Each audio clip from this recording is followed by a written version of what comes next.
এখন আপনাদের সাথে শেয়ার করব ক্ষেত থেকে যে শাকগুলো তুলেছিলাম। তো সেগুলো আমাদের বাছা কুটা শেষ এবং তার থেকে যে অবশিষ্টগুলো বের হয়েছে, তো এই ঘাসগুলো বলতে পারেন এগুলো এখন ঘাসে পরিণত হয়েছে। তো এগুলো এখন আমরা দিয়ে আসব। আমার বাবা 2টা ছাগল পালে, মানে একটা ছাগল, এর আবার 2টা বাচ্চাও আছে। তো ছাগলকে এগুলো দিয়ে আসব, ওরা খাবে। তো আপনাদের সাথে শেয়ার করলাম। অবশ্যই পাশে থাকবেন এবং ভিডিওগুলো কেমন হয় অবশ্যই কমেন্টে জানাবেন। এই যে দেখতে পাচ্ছেন ওনার ছাগলটা মাশাআল্লাহ দেখতে যেমন সুন্দর, আবার তার বাচ্চাগুলো অনেক ফুটফুটে। তো ওদেরকে নেওয়ার সাথে সাথেই ওরা খাওয়ার জন্যে পাগল হয়ে গেল। তো তারপর ওদেরকে একটা পাত্রে এই যে দিয়ে দিলাম ঘাসগুলো।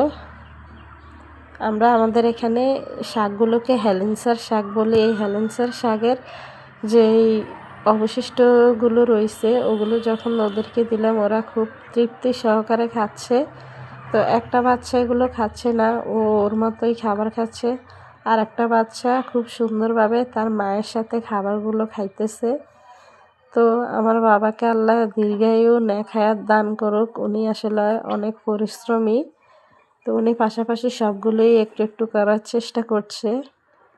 তো দেখতেই পাচ্ছেন ওনার যে ছাগলটা রয়েছে, ছাগলটা তার 2টা বাচ্চা সহ সুন্দরভাবে খাচ্ছে। এদিকে আমার মেয়েটাও আসছে দেখার জন্য। আর এটা হচ্ছে আমাদের বাড়ি। কেমন লাগলো অবশ্যই জানাবেন।